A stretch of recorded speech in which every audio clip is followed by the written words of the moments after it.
Recruter un client coûte 3 fois plus cher que de le fidéliser. Reconquérir un client mécontent coûte 12 fois plus cher. De quoi faire pencher la balance en faveur d'un service client efficace. Les décideurs de la relation client s'intéressent aujourd'hui à la fidélisation. A tout de suite.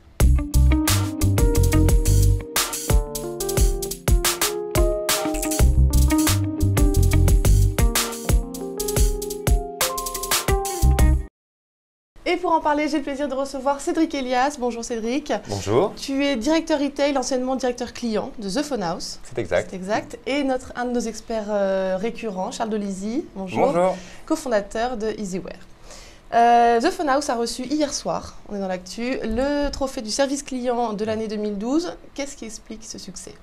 Alors déjà, c'est une grande fierté, parce que c'est un vrai travail d'entreprise.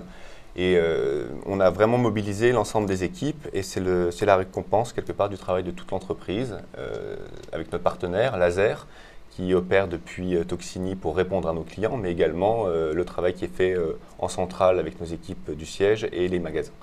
Donc qu'est-ce qui a fait ce succès? C'est simplement une prise de conscience qu'aujourd'hui, pour un indépendant comme The Phone House, qui est un distributeur, une vraie capacité à se différencier des opérateurs, passe par un service client exceptionnel. Et donc la volonté sur toutes les entités de la relation client d'être à la perfection et donc des plans d'action spécifiques et d'être irréprochable. Un programme de fidélisation pour The Phone House, ça passe par quoi? Quelle est la première étape?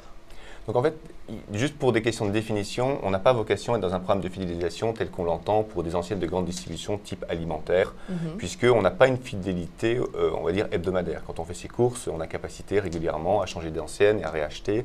Mais dans la partie téléphonie, on s'engage sur 12 mois, 24 mois, ce qui fait que la relation au client doit être beaucoup plus fluide dans un accompagnement pré- et post-vente et non pas nécessairement dans le fait chaque mois ou chaque semaine de réacheter. Donc nous, ce qu'on considère être clé dans un élément de fidélisation, c'est tout l'apport des forces de vente en matière de conseil, d'accompagnement, mais également le service après-vente, la capacité à payer en 3 fois sans frais, la capacité aussi à avoir au quotidien des services nouveaux. On transfère par exemple de façon systématique les contacts qui sont sur l'ancien téléphone vers le nouveau. Donc dans la notion de programme de fidélisation, on est réellement en accompagnement client et pas en maîtrise quelque part d'une semaine sur l'autre de l'achat du client. Charles, en quoi ça différencie The Phone House des autres grands opérateurs? Généralement, dans un programme de fidélisation, il y a une première étape qui va consister à bien connaître son client et donc à consolider un maximum d'informations sur ses habitudes d'achat, sur son mode de communication avec un client, sur les différentes interactions qu'il a pu avoir avec le client. Et donc, en fonction de l'ensemble de ces paramètres, on va connaître les gens à qui on s'adresse et donc être capable de leur pousser des communications adaptées à leurs besoins à un instant T. Qu'est-ce que vous avez mis en place pour justement, vous parliez tout à l'heure de votre centre d'appel laser, de ce que vous aviez mis en place en interne. Comment ça s'articule tout ça? Qu'est-ce que vous avez mis en place comme solution? Alors nous, on a réellement travaillé sur l'échange avec le client, puisque par rapport à ce qu'évoquait Charles, il y a une vraie différence dans la téléphonie, c'est qu'on connaît bien notre client. On sait aujourd'hui qui il est, où il habite, son numéro de téléphone, puisque par nature, c'est des données dont on a besoin pour construire le contrat. Oui. Après, en fonction de la typologie d'abonnement qu'il va prendre ou la typologie de téléphone qu'il va prendre, on saura si c'est plutôt un expert, ce qu'on appelle nous un pionnier, ou plutôt quelqu'un qui a tendance à être moins intéressé par la téléphonie. Donc sur cette partie connaissance client, on avait déjà beaucoup de données. En revanche, on avait vraiment besoin d'instaurer un dialogue avec les clients pour savoir quels étaient leurs ressentis sur notre prestation et notre capacité d'accompagnement. Donc on a mis un outil en place qui s'appelle le Net Promoter Score, qui a été défini par une société américaine qui s'appelle Bain, pour pouvoir avoir un outil de communication en permanence et constant avec le client sur sa satisfaction et les demandes d'évolution qu'il considérait nécessaires. Et alors, on va tout de suite faire une petite pause et vous allez nous expliquer les enjeux du Net Promoter Score, qu'on appelle aussi NPS, les dangers, les risques, etc. A tout de suite. Bien, le Net Promoter Score, en fait, est un outil très simple qui permet de mesurer le niveau de recommandation. De façon assez basique, on demande au client de mesurer entre 0 et 10 la capacité qu'il aurait à recommander à ses amis ou ses proches l'enseigne dans laquelle il vient de faire un achat.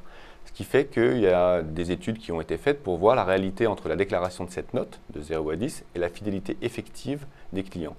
Et cette société, Bain, qui a donc conçu ce module de mesure de la recommandation, s'est rendu compte qu'un client qui met entre 9 et 10 est effectivement fidèle dans 80-90% des cas, alors qu'un client qui met entre 0 et 6 finalement, n'aura aucune fidélité, revient dans à peine 10% des cas. De façon simplifiée, on a construit donc un outil qui est un chiffre, qui est la différence entre le pourcentage des gens qui recommandent et le pourcentage des gens qui finalement ne recommandent pas, et donc la différence entre les clients qui mettent 9-10 et les clients qui mettent 0 à 6 pour pouvoir, à travers un indice, mesurer la recommandation et a fortiori la fidélisation. De retour sur le plateau, on vient d'évoquer le fait que les clients peuvent parler à leurs proches de leur mécontentement ou de leur satisfaction au contraire. Ils en parlent notamment sur les réseaux sociaux, entre eux, au bouche à oreille, et sur les forums. Est-ce qu'il faut investir tous ces canaux pour gérer sa relation client? Je pense que la question est très juste, mais la réponse, elle est très pragmatique.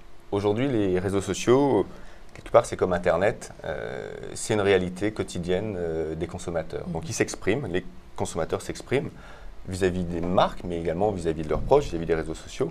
Et donc, notre rôle, c'est d'être là pour les accompagner et de leur répondre.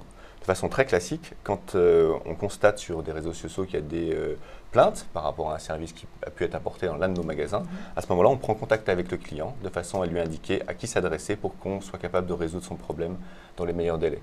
Donc oui, il faut être sur les réseaux sociaux, pas pour nécessairement y avoir un rôle de contrôle ou un rôle de censure, simplement pour avoir un rôle de dialogue avec les clients, soit pour leur répondre à leurs questions.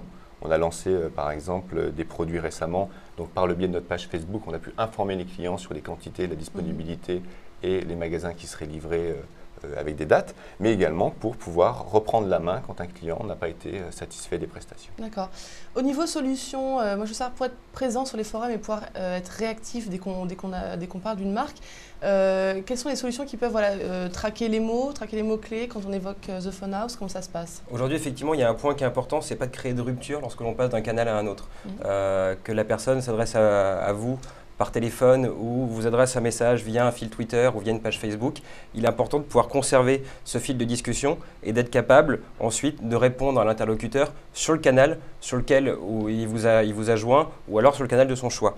Et effectivement, aujourd'hui, il existe des outils qui vont permettre soit de tracer l'ensemble des échanges qui sont faits par exemple sur la page Facebook de The Phone House, ou alors effectivement il y a des outils qui vont permettre d'aller un cran plus loin et d'effectuer des recherches par mots-clés sur le fil Twitter par exemple de quelqu'un et de remonter l'ensemble de ces informations dans une solution informatique qui va permettre ensuite à un service client de traiter de manière complètement uniforme l'ensemble des réclamations et ce quel que soit le canal. D'accord. C'est pas trop lourd ça en termes même de capital humain pour gérer tout ça?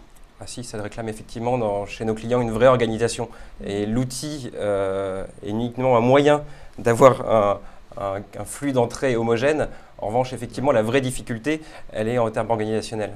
C'est pour ça que The Phone House a externalisé une partie de sa relation client vers, enfin au moins la partie centre d'appel? Oui, je pense qu'à un moment, les entreprises, enfin je parle spécifiquement pour la nôtre, après chacun évidemment a sa stratégie, mais les entreprises doivent à un moment se recentrer sur leur métier. Le métier de centre d'appel est un métier à haute compétence et nous sommes un distributeur avant tout. Donc on a fait appel à un expert, Laser en l'occurrence, qui nous apporte des solutions innovantes. Aujourd'hui, on est en train de déployer des solutions de chat qui permet à un client de commencer sa relation avec nous sur le web et de la continuer en chat avec un téléconseiller.